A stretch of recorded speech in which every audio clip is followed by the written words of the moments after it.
Muito bem, irmãos, eu vou convidar vocês a abrirem a Bíblia rapidamente no livro de Apocalipse, capítulo 1.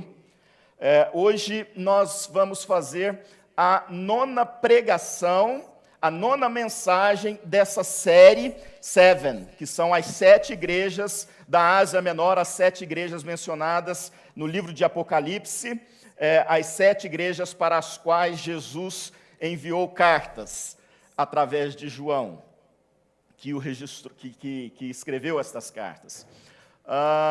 Esta vai ser a última pregação. Na verdade, eu vou fazer um resumo, vou relembrar algumas coisas com vocês e falar sobre essa igreja que, apesar de ser uma igreja perseguida, é uma igreja vitoriosa.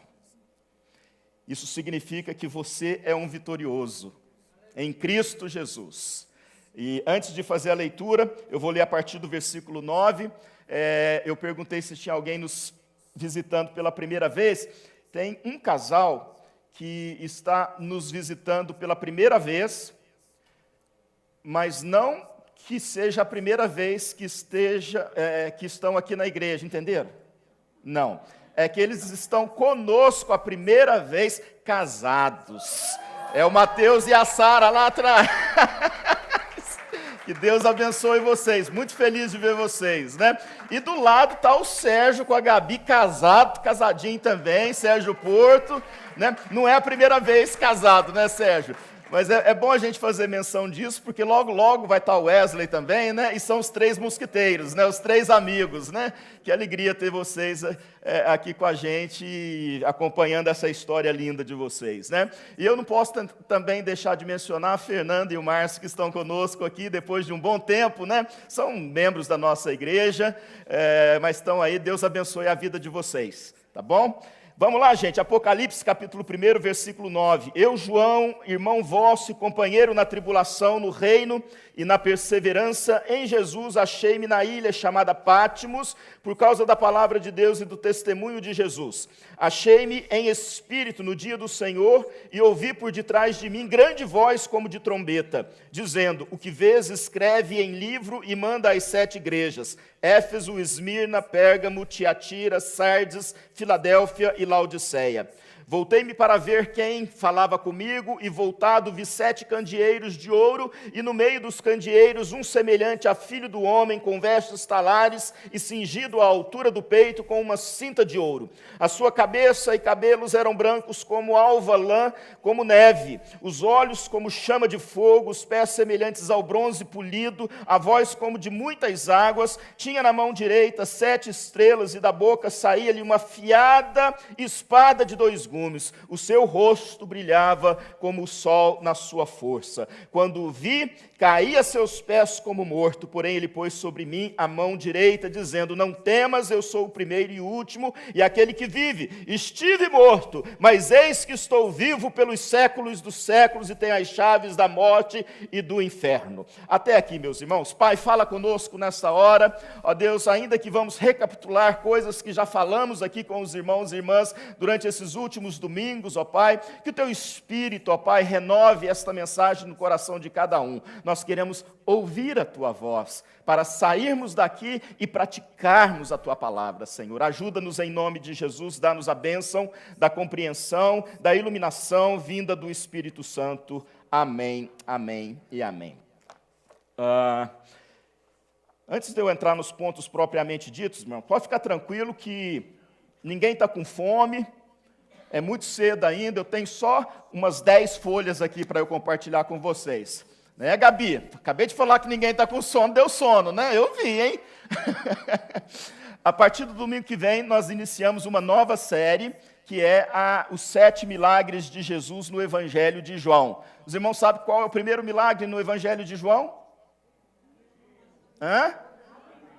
Falando em vinho, né, a transformação de água em vinho, as bodas de Caná. E os irmãos sabem qual é o último milagre, não me referindo à ressurreição de Jesus, milagre que ele realizou? A ressurreição de Lázaro, o 4º milagre messiânico. Então nós vamos começar na semana que vem essa nova série, e essa nova série nós vamos passar com ela no verão. E vem aí, a partir de junho, Summer Nights. Summer Nights, isso significa que nós estaremos aqui na igreja toda quarta-feira à noite. Mais precisamente, os detalhes não estão definidos, porque é tudo muito novo, irmãos. A partir de 6 horas da tarde, alguma coisa assim, nós vamos ter brincadeiras para as crianças, esportes, algumas atividades para a igreja estar junta, comida e depois reflexão na palavra. Somente durante o verão, mas domingo que vem a gente traz todos os detalhes sobre isso. Inclusive outras... É isso. Então vamos lá. É muito difícil para mim ler a Bíblia e não ficar aqui no texto, versículo por versículo. Se eu fizer isso hoje, eu vou pregar de novo o primeiro sermão que eu preguei nessa série, né? Então, hoje eu não vou fazer uma pregação expositiva, vou mencionar alguns versículos aqui, mas a ideia é exatamente relembrar algumas coisas e fazer uma conclusão, né? Mas fica difícil ler o texto e não falar nada do texto, né? Explicar que João está lá na ilha de Pátimos, ele foi levado ali como uma tentativa do Império Romano de acabar definitivamente, destruir definitivamente os cristãos. A igreja de Jesus era o único apóstolo ainda vivo, e ele é levado para essa ilha. Ele é aquela palavrinha que a gente não gosta, né? Ele foi deportado para essa ilha, e enquanto as portas aqui deste mundo se fechavam, as portas do céu se abriam e o Senhor se manifesta a ele. Ali ele está em espírito e ele conversa com esse Jesus, não mais aquele Jesus sofredor, mas o Jesus glorioso que ressuscitou, que se assentou no trono com seu Pai. E aí tem toda essa descrição linda, maravilhosa de quem é esse Jesus, o Jesus que eu e você servimos, alguém glorioso, completamente diferente, não mais sujo pelo sangue, não mais atacado, humilhado, porque sendo Deus se humilhou para nos salvar. Mas aquele Jesus é radiante, glorioso, poderoso, e é este Jesus que nos conhece, é esse Jesus que nós servimos, é esse Jesus que se assenta na mesa conosco, para cear conosco, quando nós abrimos a porta da nossa casa e convidamos Ele para entrar. Ele bate, a gente ouve, e a gente abre, e Ele vem cear. Então, Jesus se manifesta assim para João e diz: escreve para as 7 igrejas. Escreve, e então João escreve, e nós temos aí essas 7 igrejas, passamos por isso. Se você quiser, se você perdeu uma pregação, todas essas 8 pregações, inclusive a de hoje, as 8 já estão no YouTube, no canal da Igreja Nova Esperança. Você pode voltar, deixa eu assistir essa primeira pregação, porque ali sim eu estou detalhando o texto, né, fazendo a exposição do texto. Hoje, apenas trazer algumas coisas que nós aprendemos, e se eu repetir uma coisa, não tem problema. Se eu falar uma coisa agora no início, mas no meio eu falar a mesma coisa, é porque todas essas aplicações surgiram das mensagens às cartas. Então tem igrejas que foram desafiadas a se corrigirem na mesma linha. Então eu vou repetir algumas coisas aqui, e depois a gente faz a conclusão final. Mas eu queria que você tivesse em mente, antes de qualquer coisa, que a igreja de Jesus, ela sempre vence. A igreja de Jesus é vitoriosa. Você que faz parte da igreja de Jesus, e aqui eu não estou mencionando nenhuma denominação, não importa se é presbiteriana, se é batista, assembleia, o que for, se é uma igreja séria que prega a palavra de Deus, ela é a igreja de Jesus. A igreja de Jesus, ela é sempre vitoriosa, e podem perseguir esta igreja, podem maltratar esta igreja, podem tentar trazer coisas mundanas para dentro da igreja, o que for. O final da história é que a igreja, ela é vencedora, ela vai vencer, nós venceremos como parte dessa igreja, porque a igreja sou eu e você juntos, e nada pode acabar com a igreja. Você faz parte de uma instituição vitoriosa, criada por Deus, estabelecida por Deus, sustentada por Deus, protegida por Deus.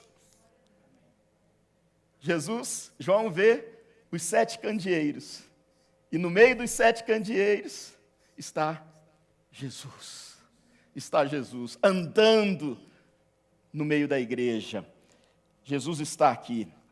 Bom, as aplicações, nós falamos então baseado nesse primeiro capítulo, e agora vai até o capítulo 4, 3.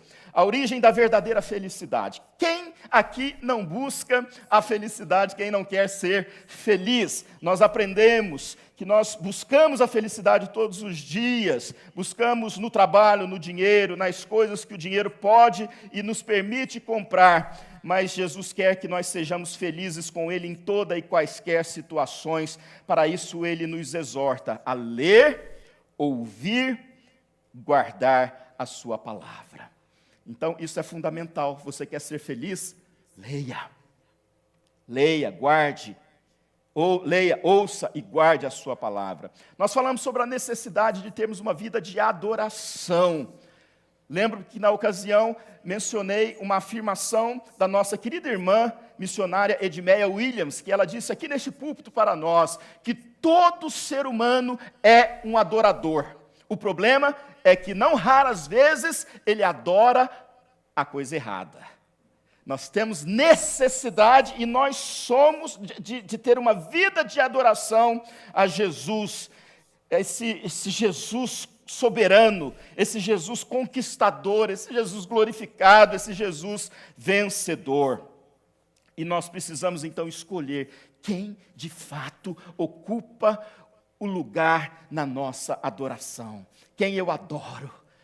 Que nós adoremos sempre a Jesus, o Filho de Deus, esse Jesus vencedor. Nós aprendemos que Jesus está no trono, Ele é soberano.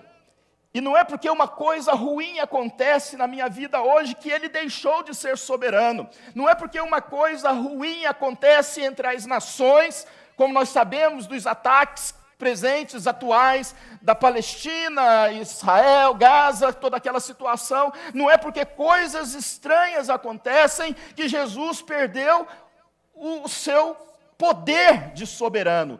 Ele está no trono, Ele sabe de todas as coisas, e Ele também está no meio da sua igreja. A palavra conheço,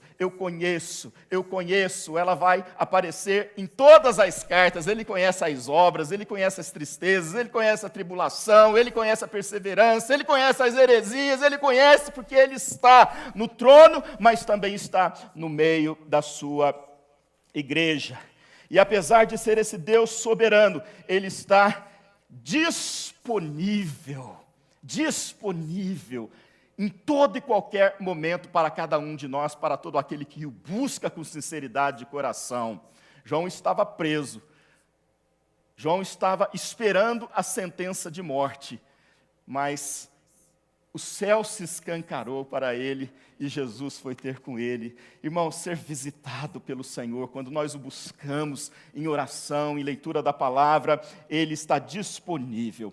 Da igreja de Éfeso, nós falamos sobre a presença manifesta de Jesus no meio da igreja. Ele é o dono da igreja, Ele é o seu líder absoluto. O líder local da igreja precisa entender que existe um líder que está acima dele, que é o próprio dono da igreja, e é Jesus. Todas as vezes que eu e você fazemos alguma coisa, pensamos em fazer alguma coisa, planejamos alguma coisa, nós precisamos saber que nós estamos mexendo naquilo que não é nosso. Nós fazemos parte, fomos convidados para fazer parte, fomos lavados, regenerados, mas a igreja tem um dono absoluto que é Jesus. E nós devemos, será que isso que eu estou fazendo glorifica a Jesus? Será que é isso que o meu dono quer que eu faça? Será que é essa a direção? Será que é esse o mover? Nós temos que ter esse discernimento, porque Ele é dono absoluto. Ele conhece a sua igreja em todos os seus detalhes. Ele se alegra com as nossas vitórias na fé. Ele se alegra, mas Ele se entristece com os nossos enganos e erros. Mas uma coisa que nós vamos perceber em todas as cartas é que, a despeito, há uma igreja que Jesus só elogia, e o conselho é persevere, continue fazendo isso, né? Mas as outras, quando falhas foram encontradas e a exortação se fez necessária, Jesus, ele exorta, ele mostra o erro, ele mostra que conhece, mas ele chama para o arrependimento e para a mudança de vida. Todo dia, meus irmãos, existe uma porta aberta para que nós possamos entrar por ela e nos reconciliarmos com Jesus, porque Ele nos convida. Hoje nós estamos bem, amanhã podemos ter uma situação caótica na nossa vida e até pecaminosa, porque nós sabemos que crente peca. Nós sabemos disso. Deus quer que nós pequemos, Deus quer que a gente viva no pecado, de jeito nenhum. Ele nos tirou desse mundo, Ele quer que nós sejamos santos, mas nós sabemos que acontece como um acidente de percurso. O importante é entender, né, que a beleza da mensagem de Paulo me veio à mente, né? Quem nos separará do amor de Deus em Cristo Jesus?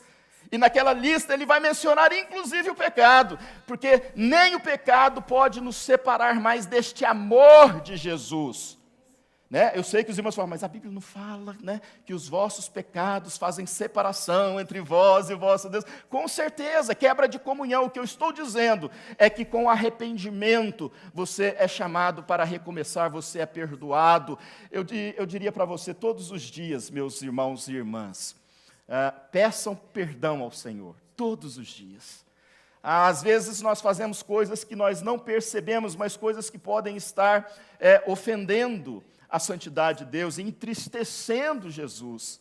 Sabe, todos os dias agradeça as bênçãos, todos os dias coloque os seus dilemas diante de Jesus, mas todos os dias peça perdão. Peça perdão. Mas por quê? Porque você tem, como eu, pensamentos que não são bons. Porque você tem, como eu, falado coisas que não deveria ter falado, no tom que você usou, e por aí vai. A gente pensa que o pecado é aquela coisa sempre horrorosa e escandalosa, mas não. Eu tive que entender que a confissão na minha vida, ela começou a acontecer de fato, quando eu parei de pedir perdão apenas por um pecado cometido. Por exemplo, a mentira. Ó Deus, perdoa a minha mentira. Contei mentira. Né? Não, ela começou a acontecer de fato quando eu me perdoa nessa mentira. Aliás, Pai, me perdoa porque eu sou um mentiroso. Não que eu esteja praticando mentira, mas essa é a nossa situação humana. É a nossa situação humana. Né? E, por causa disso, nós precisamos de novas oportunidades e Jesus nos dá sempre essa nova oportunidade. E nós aprendemos também que Jesus promete ao vencedor que ele se alimentará da árvore da vida que se encontra no paraíso. A história da Bíblia começa no paraíso, a história da Bíblia vai terminar no paraíso. É o primeiro capítulo, é o último capítulo, e isso nos mostra que, vivendo da maneira como você vive, bem ou mal, feliz ou infeliz, não sei, há dias e dias, esta vida é passageira e nós somos peregrinos neste mundo. Há uma morada santa, há uma morada celestial. Em todas as cartas, Jesus vai falar sobre isso. Ele fala, sim, que conhece a nossa tribulação, e Ele vem ao encontro para nos livrar da nossa tribulação, mas a ênfase de Jesus sempre vai ser o vencedor, terá a coroa da vida, comerá da árvore do fruto da vida, se assentará no trono, onde como eu me assentei com o trono do meu Pai. A igreja de Esmirna, nós aprendemos sobre a ressurreição, ou sobre o fato de Jesus estar vivo. Nós não servimos um Deus morto que não nos ouve, que não se relaciona conosco, mas Ele ressuscitou e vive pelos séculos dos séculos, porque Ele era No princípio o verbo, e o verbo estava com Deus, e o verbo era Deus, ele é o ômega, o alfa, princípio e fim. Esse é Jesus. Jesus conhece a sua igreja e cada um do seu rebanho individualmente. Jesus quer que nós sejamos corajosos para enfrentar a vida e não sejamos dominados pelo medo. É preciso ter coragem de enfrentar as situações. Jesus vai nos ensinar isso, né? E a fonte da coragem do cristão não é a sua própria força, não é a sua própria inteligência, não é aquilo que você é capaz de fazer, por mais que você saiba e seja capaz de fazer muitas coisas, mas essa coragem vem quando você vive essa convicção, você tem essa certeza da presença de Jesus com você em todos os momentos da sua vida. Em todos, em todos. Então não tenha medo, Jesus está com você. Igreja, não tenha medo, Jesus está aqui conosco. Ele é a nossa força, Ele é a nossa coragem. Mas Jesus requer fidelidade ao seu nome também. Você não pode servir dois senhores, ainda que um seja aquilo que todos estão se prostrando nos dias de hoje, que é o seu poder econômico, financeiro, que é o ouro, que é o dinheiro. Para Laodiceia, ele foi dizer, olha, o teu ouro, você diz que é rica, você diz que não precisa de nada, mas o teu ouro não é suficiente para comprar a salvação. Compre de mim ouro, para que se enriqueça. Compre de mim vestes para que cubra a sua nudez. Compre de mim colírio para que você possa enxergar as maravilhas de Deus e desse mundo espiritual. E Jesus requer então fidelidade ao seu nome. Nós sabemos que nós vivemos, de certa forma, um conforto cristão. Porque não somos tão perseguidos assim como cristãos em outros países, de outras nacionalidades são perseguidos. Mas ainda assim, nós somos chamados para sermos fiéis e não fazermos das nossas atitudes, das nossas decisões, uma forma diferente de negar o nome de Jesus. Aqueles cristãos eram chamados a declarar que o imperador era Senhor. Aqueles que não se declaravam diante do imperador eram mortos, como foi Policarpo de Esmirna. E se os irmãos quiserem relembrar a história de Policarpo, vai lá no YouTube e assiste, porque não dá tempo para contar hoje não, tá certo? Mas nós sabemos que ainda hoje há pessoas sofrendo perseguição dura, por causa do nome de Jesus, perseguição até de morte. E esse foi um dos pontos que eu acho que me chamou muita atenção, porque falando do nosso conforto, né, quantas vezes a gente tem a nossa Bíblia na mão, mas a gente não lê, a gente faz parte de uma igreja, mas não está presente, sabe, sempre troca, negocia, a gente tem tanta facilidade para viver o cristianismo e a gente não valoriza isso.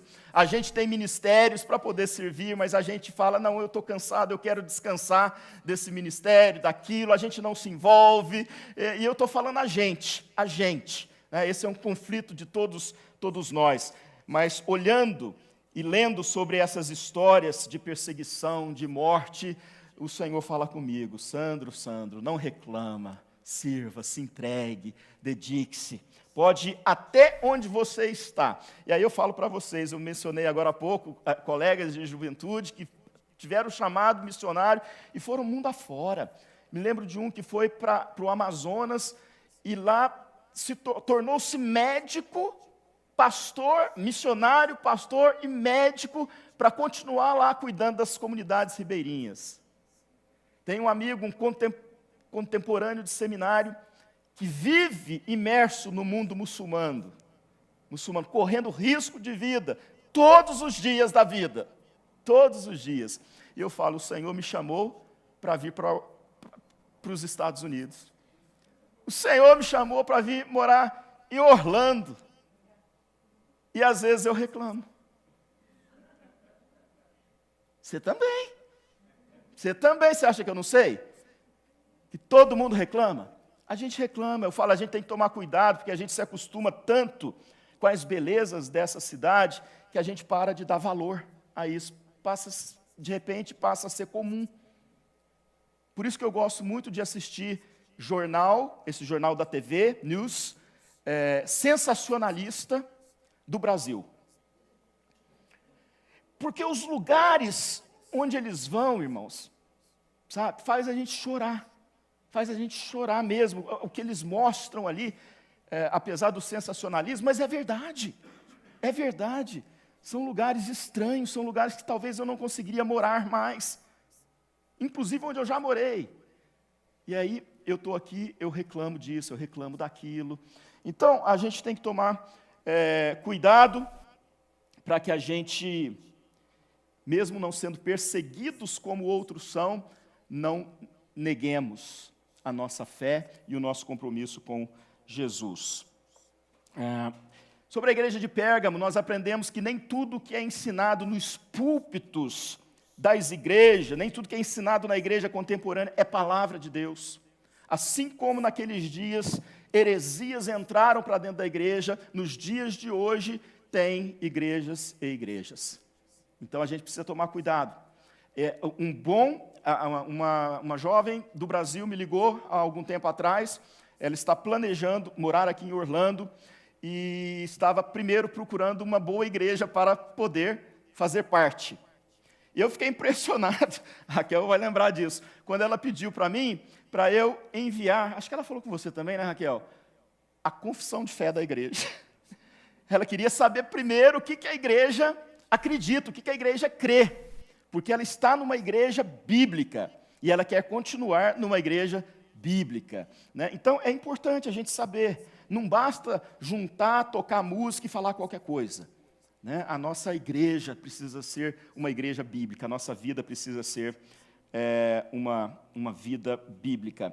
Nem tudo que é normal nos dias de hoje é bíblico e aceitável diante de Deus.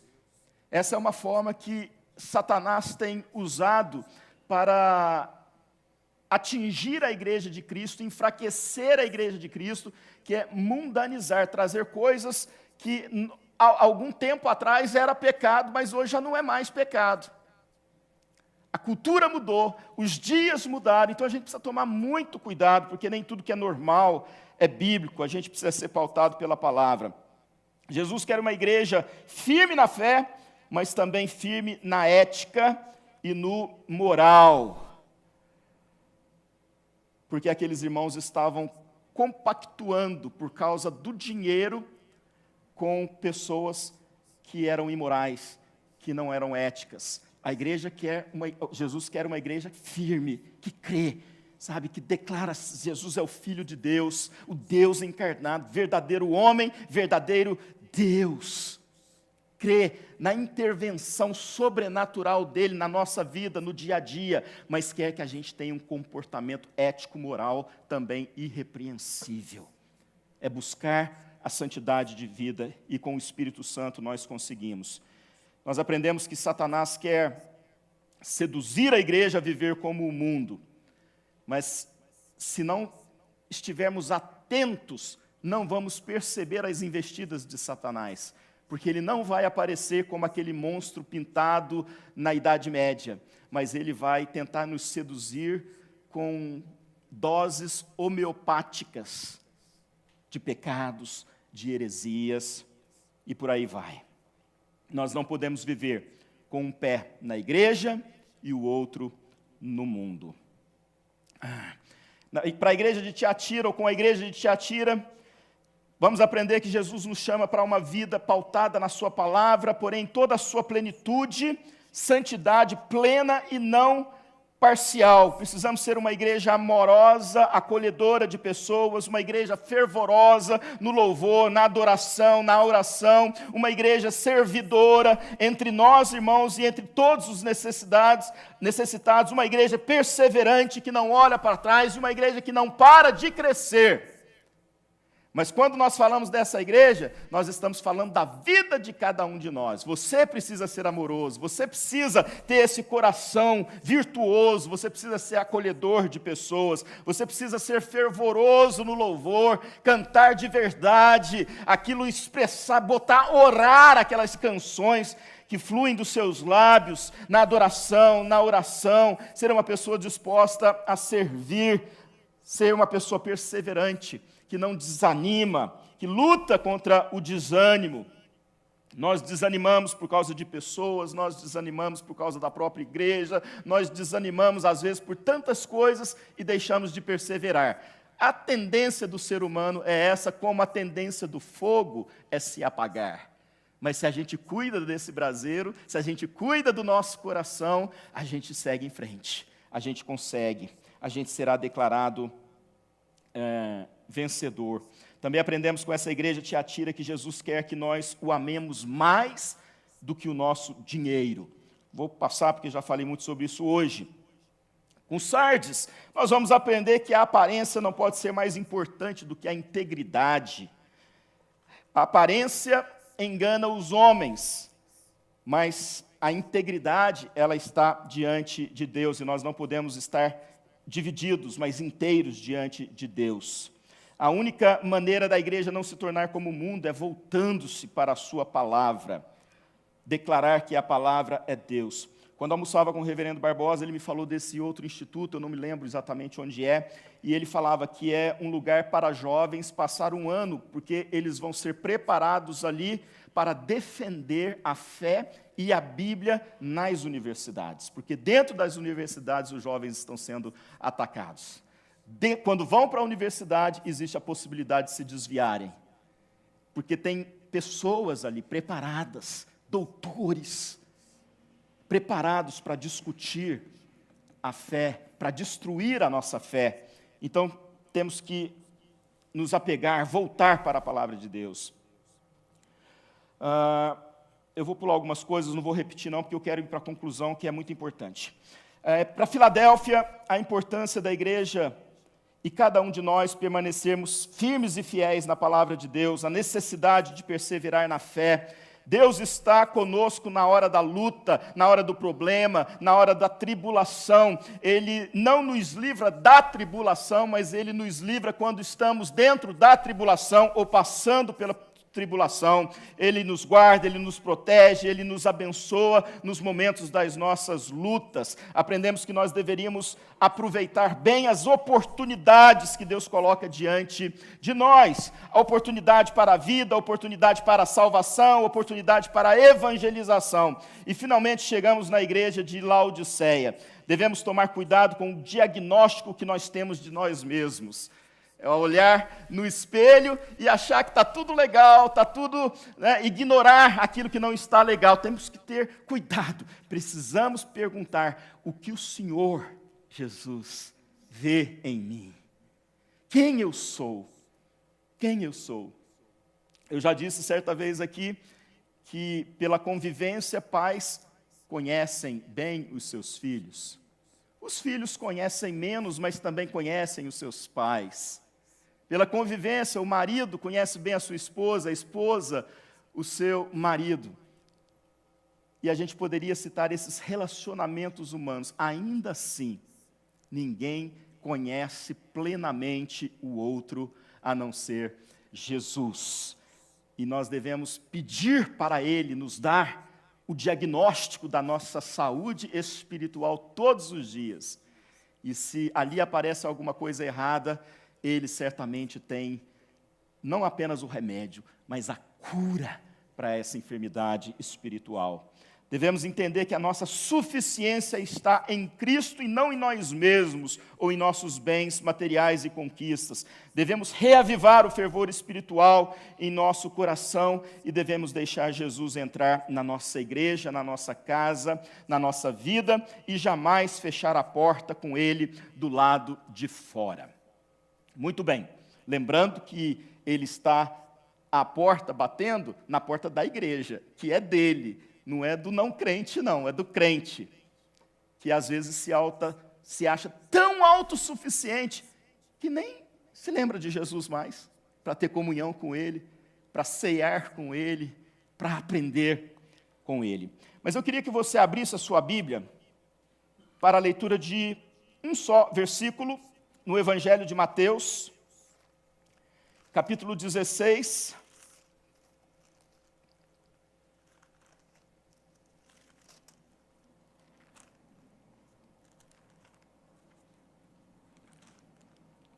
Calma que tem aqui na minha Bíblia também, gente. Estou chegando. Mateus, capítulo 16, versículo 18.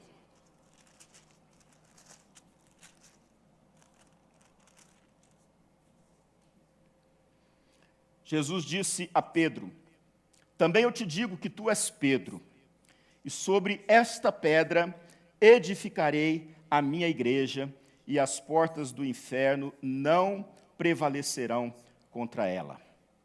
As portas do inferno não prevalecerão contra quem? Contra a igreja, porque a igreja é vitoriosa. Se a igreja é vitoriosa, eu tenho que fazer parte da igreja. Se a igreja é vitoriosa, eu tenho que trazer os meus filhos para a igreja, porque nós queremos que nossos filhos sejam vitoriosos. Se a igreja é vitoriosa, nós precisamos espalhar o evangelho de Jesus, porque tem muitas pessoas que poderiam ser vitoriosas e não são, porque nós temos sido omissos. A igreja é vitoriosa. Ninguém, as portas do inferno não vão prevalecer contra a igreja de Jesus. É uma promessa de Deus. Se o missionário sai e vai bater na porta do inferno, naquela casa onde Satanás domina, onde o coração está duro para as coisas de Deus, o missionário bem preparado, o crente bem preparado, bate naquela porta, entra naquele lugar, amarra o valente, e a vitória chega na vida daquelas pessoas escravizadas pelo Satanás, e a igreja cresce. Deixa eu concluir 7 coisas rapidinho, irmãos. Primeiro, a igreja é de Jesus, nós já falamos isso. Jesus está na sua igreja, temos falado sobre isso. Jesus conhece a sua igreja, os seus pecados morais, doutrinários, falta de amor, falta de fervor, arrogância, autossuficiência, conhece os seus acertos doutrinários, o serviço, e então quer que persevere, e as igrejas perseveram. Conhece as suas lutas, a perseguição, a fraqueza, e às vezes até a pobreza. Jesus conhece a sua igreja. Jesus repreende, quarto, a sua igreja, porque Ele ama a sua igreja. Todas as vezes que Jesus está te repreendendo, seja na vida, alguém mencionou comigo, pastor, de fato, quando a gente não vem pelo amor, a gente vem pela dor. Jesus repreende, mas quando Ele repreende, e quando Ele gera inclusive a dor, é porque Ele ama tanto, tanto, tanto, que não quer mais te ver do lado de lá. Ele vai e busca, Ele fala, Ele provoca, inclusive a dor, por causa desse amor tremendo que Ele tem. Deus tem propósito até na dor, na vida de um filho seu. Quinto, Jesus ama a sua igreja, é isso que eu estou falando agora. Sexto, Jesus dá novas oportunidades para a sua igreja. Novo tempo, coisas novas. Não se pode colocar vinho novo em odres velhos, porque arrebenta. E Jesus nos promete uma vitória final. Eu terminei a leitura desse livro aqui, do pastor Edson, eu até já o mencionei aqui, e eu queria terminar lendo algumas coisas para vocês rapidamente. O último capítulo desse livro tem como título: A igreja continua perseguida, mas vitoriosa. Vitoriosa. E interessante que ele vai falar da presença da igreja e daquilo que o Espírito Santo está fazendo dentro do mundo muçulmano e que a mídia não noticia. A mídia noticia que a religião muçulmana está se espalhando pelo mundo, mas ela não noticia que há milhares de muçulmanos se convertendo a Jesus. Se convertendo a Jesus. Porque a igreja, ainda perseguida, continua sendo vitoriosa. vitoriosa. Eu separei aqui 2 histórias para contar para vocês. Aqui ele vai falar de muitas coisas, irmãos. Olha, vitoriosa lá na Indonésia, vitoriosa no meio da guerra na Síria, vitoriosa entre xiitas e curdos, vitoriosa na terra de Faraó, na terra do Egito. E ele cita aqui 2 histórias. A primeira é que um pastor de uma igreja no Caio, pastor Samé, não sei se a pronúncia é essa, ele contratou em tempo integral um presbítero só para cuidar do batismo de muçulmanos. Mas na profissão de fé, a pessoa antes de ser batizada precisa assinar um termo de compromisso afirmando que está pronta para morrer por Cristo. Se não estiver pronta para morrer por sua fé, então o batismo é adiado até que a pessoa se sinta pronta e disposta a morrer por causa da sua fé em Cristo.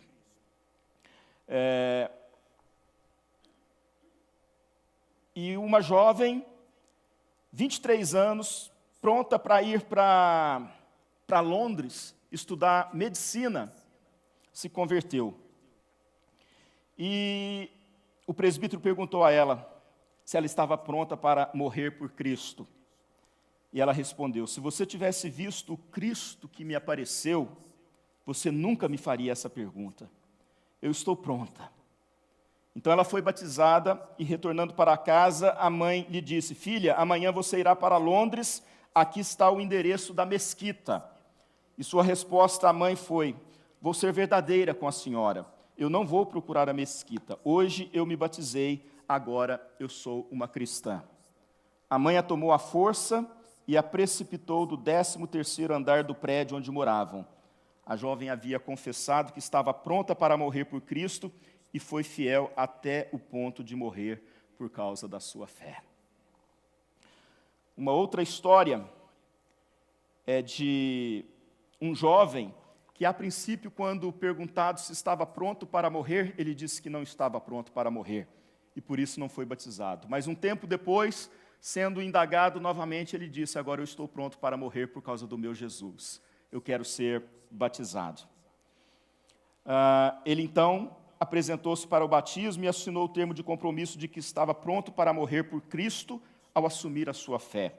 Quando retornou à sua casa, declarou ao pai a decisão de tornar-se cristão e que havia sido batizado.